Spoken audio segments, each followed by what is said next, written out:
agenda setting. I will be working with my client Linda on setting an agenda and beginning with checking her mood and coming up with items for the agenda, collaboratively deciding which topic to discuss first, eliciting feedback, etc. So, here we go with our session agenda setting. Linda, thanks for coming in today. It's so good to see you. Thank you. So, what I remember from last week's evaluation session is that this is your first time in therapy. Yeah. So, it is really brave and courageous for you to come. And so, what I'd like you to do, or what I'd like to do, is explain to you kind of how our session will go today and in subsequent sessions. And we begin by setting an agenda.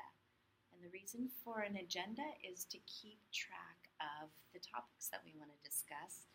And Did I talk too much last time? no, Okay.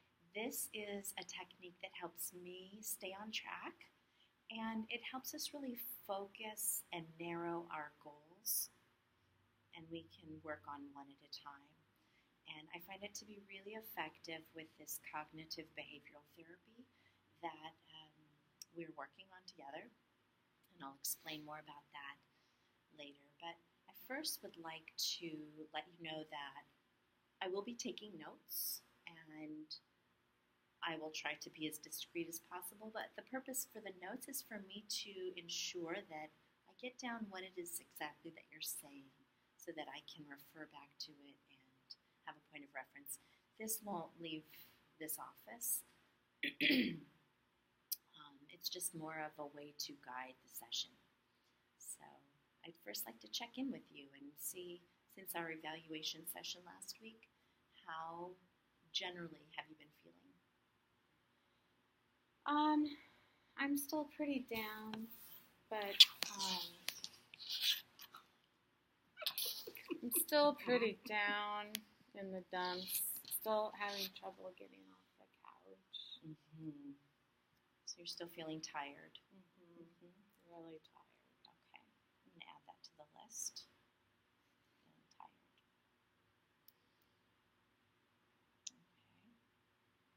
Which makes sense because with depression, that's a very common side effect, a very common thing that people with depression experience.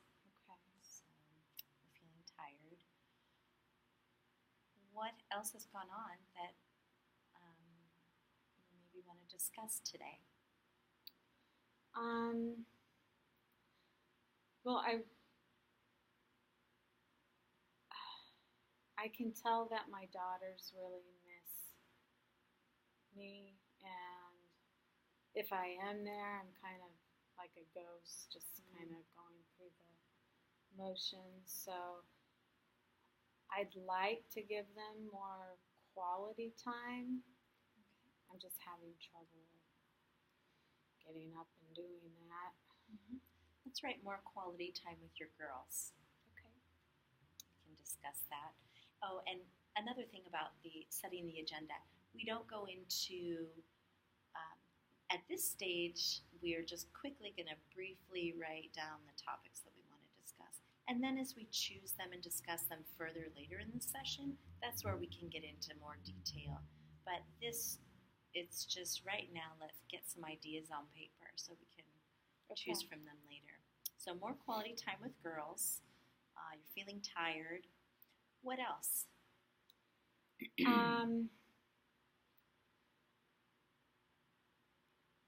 Well, they've both started lagging in the morning, which is new for them. So I think they're getting used to me sleeping in and not waking up for them to get them off to school. So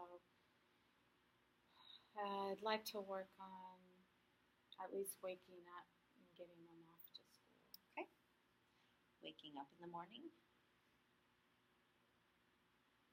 Anything else that's come up this week that you would like to add to our agenda?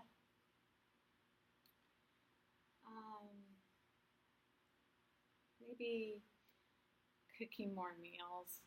Yeah, I feel bad. I usually just have been giving them money to go out to eat. All right. Frozen food. Uh-huh. All right, so cooking meals. Great. So, based on the forms that you filled out last week and our brief session last week, determined that you are suffering from depression and your quality of life is really suffering because of the depression. Yeah, things suck. Things suck. Yeah, they do. And I would like to help teach you about depression and how these things that you're experiencing are, see how they're related to the depression, and help to work on helping you become aware of your thoughts and how the thoughts affect your behaviors and your feelings and your subsequent actions, which it may feel kind of daunting to think about all of those pieces, but we'll keep coming back to the concept of the thoughts that you have surrounding these experiences are creating behaviors and feelings that you're experiencing as well. And the goal being to shift those thoughts to more productive thoughts, more reasonable thoughts. And I'll show you what I mean. Let's take, for example, well, what would you like to work on? We've made this list. From the list. You're tired a lot. You want to wake up in the mornings. You'd like to cook some more meals and experience some more quality time with your girls. Well, kind of need to be awake to do all of those things. So waking up in the morning. Yeah, I think that should be. Yeah. Okay. Let's do that one. All right. Yeah. Now the agenda also, we're not going to get through all of these items today, so don't feel like we're going to have to talk about all of them. But the idea with an agenda is we take one and we focus on it. We can revisit this agenda in subsequent sessions. We can add to or take away items as they become necessary or not. So, waking up in the morning, let's take that one. What time do you generally wake up these days? I try for noon. Mm-hmm. And when do your girls get off to school? 7:30. 7:30. Okay. So you're generally sleeping when they are getting themselves ready. Sometimes I hear them and I wake up, but I just pull the covers back over my head because I just want to sleep through it. Think of a morning this week where that happened. Do you have one in mind? Sure, all of them, but yeah. So pick one and think, what were the thoughts that were going through your head when you realized that you weren't up when your girls were and they got themselves off to school on their own? What was the specific thought that ran through your head? Guilt. Yeah. What was the thought? Like, I'm not a good mother. You're not a good mother because you sleep through them getting ready in the morning. Yeah. Sounds pretty on par with depression, I'll tell you that. Okay. So, would you... You played that off really well. I'm sure it's been 10 minutes. Okay. So, we're working with the goal of waking up in the morning. Would you say that 7 o'clock would be a reasonable time to get up in the morning? Yeah. Yeah, I can at least give them that. I'll just tell myself in 30 minutes. Just get through the 30 minutes. What would that do for you, getting up and spending time with them in the morning? Well, if I follow through with it, I think I'd feel pretty good about myself. But boy, if I don't, I'd be really disappointed. Yeah, that seems understandable. Well, I'd like to present an experiment for you to do this week. I would like to see if there is at least one day that you could get up in the morning at 7 o'clock, as you're saying, and see what it's like to be up in the morning with your girls. You used to do that before you got laid off and fell into this depression. So I would like to challenge you, if this seems like something that you'd be willing to do, to get up one morning, 2 mornings, 3 mornings, all mornings this week. But one is great, to really just get up at 7, and I want you to record your thoughts on, record your thoughts on what it feels like to be up interacting with your girls before they get off to school. All right, I will definitely have to be awake to do that. Yes. So that would require you choosing a day.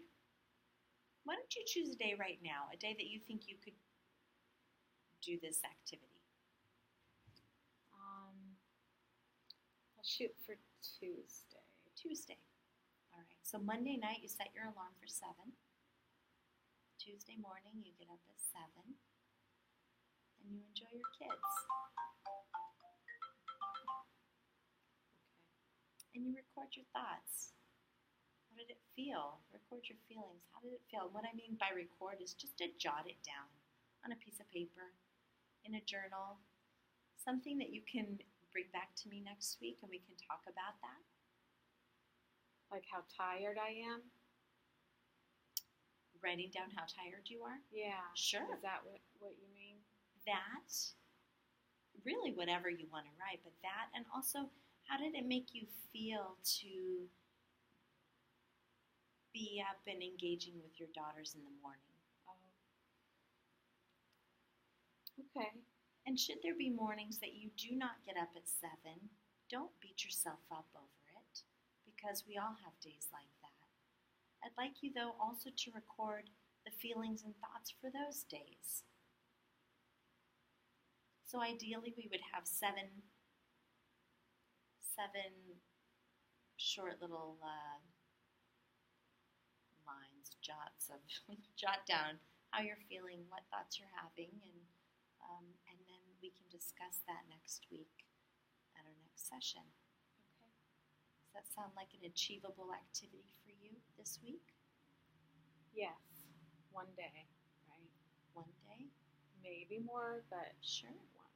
Yes. Yeah. Okay. Great. Well, thank you so much for coming in today, and I'm really excited to see how this experiment goes. Thank you. Yes, I hope I can follow through. See you next week. See you next week.